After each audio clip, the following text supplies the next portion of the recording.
નમસ્કાર મિત્રો।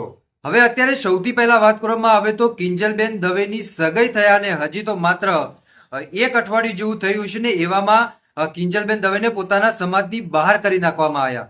પોતાના સમાજમાંથી કેમ એમને કાઢી નાખવામાં આવ્યા? કેમ કે કિંજલબેન દવે પોતાનો બ્રહ્મ સમાજ છોડી અને જૈન સમાજની અંદર સગાઈ કરી નાખી। આ પહેલા પણ તમે જોયું છે કે કિંજલબેન દવે પોતાના બ્રહ્મ સમાજની અંદર એમને સગાઈ પણ કરી હતી અને એમના જે પહેલાના હસબેન્ડ હતા ભાઈ એ પવન જોશી હતા। પવન જોશી એ પણ મિત્રો એક બ્રહ્મ સમાજના હતા અને કિંજલબેન દવે પણ બ્રહ્મ સમાજના હતા ને ત્યારબાદ એમની સગાઈ તૂટી ગઈ હતી।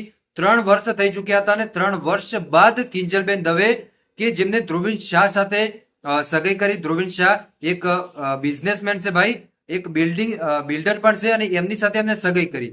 હવે તાજેતરમાં તમને ખબર હશે કે કિંજલબેન દવે જ્યારે ધ્રુવીન શાહ સાથે સગાઈ કરી ત્યારબાદ એમના સોશિયલ મીડિયાની અંદર ઘણા બધા ફોટો અને વિડીયો પણ વાયરલ થયા હતા।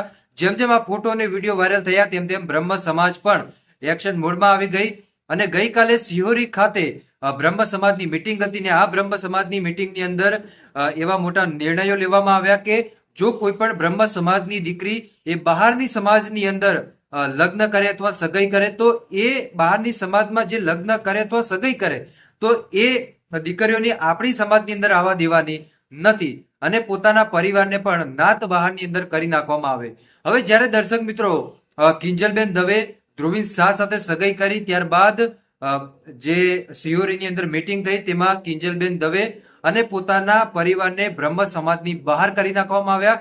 એટલે આજીવન માટે પોતાના પરિવારને નાત બહાર કરી નાખવામાં આવ્યા। હવે જ્યારે દર્શક મિત્રો નાત બહાર કરી નાખવામાં આવ્યા ત્યારે કિંજલબેન દવે આજે એક્શન મોડમાં આવ્યા અને કિંજલબેન દવે વળતો જવાબ પોતાની સમાજને આપ્યો અને વળતા જવાબની અંદર શું કીધું એ પણ તમને વિડીયોની અંદર માહિતી આપવાનું છું, એટલે ખાસ કરીને વિડીયો તમે અંત સુધી જોતા રહેજો।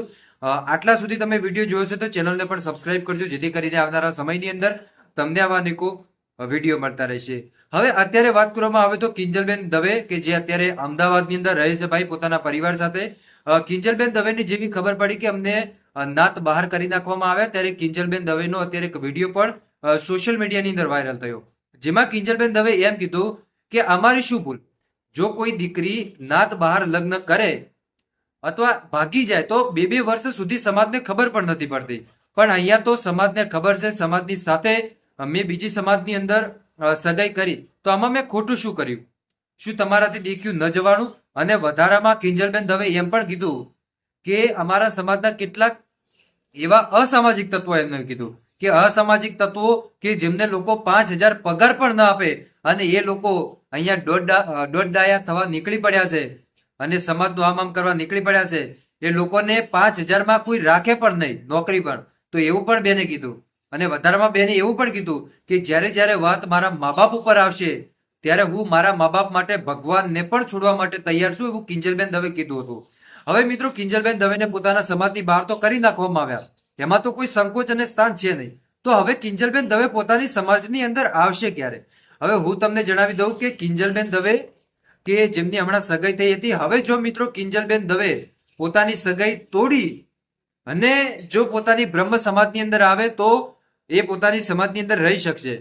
અને મિત્રો નિયમો કયા લાગુ પાડવામાં આવ્યા, નિયમો કયા કયા હતા?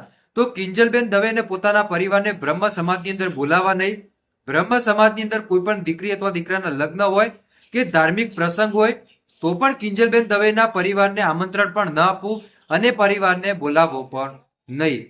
બીજું કે જ્યારે કિંજલબેન દવેના લગ્ન થાય ત્યારે બ્રહ્મ સમાજના કોઈ પણ વ્યક્તિએ કિંજલ દવેના લગ્નમાં પણ જવું નહીં। આવી શરતો મિત્રો આ સિયોરીની અંદર જે બ્રહ્મ સમાજની મિટિંગ થઈ હતી આ મિટિંગની અંદર આવા નિયમો પણ લાગુ પાડવામાં આવ્યા।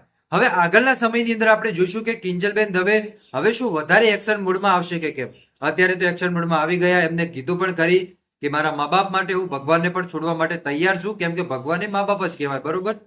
તો ક્યાંક ને ક્યાંક જોવા જઈએ તો હવે જ્યારે કિંજલબેન દવેને નાત બહાર કરી નાખવામાં આવ્યા, પોતાની સમાજ બહાર કરી નાખવામાં આવ્યા ત્યારે કિંજલબેન દવે પોતે પણ બહુ દુઃખી છે ને એ એમ કહી રહ્યા છે કે મારી જોડે અન્યાય થઈ ગયો।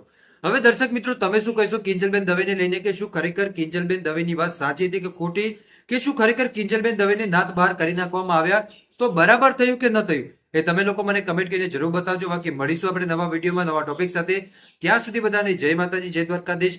આગળ પણ આવવાનો સપોર્ટ કરતા રહેજો. ધન્યવાદ. આગળના સમયમાં માહિતી મળશે તો ચોક્કસપણે તમને વિડીયોના માધ્યમથી માહિતી આપતો રહીશ.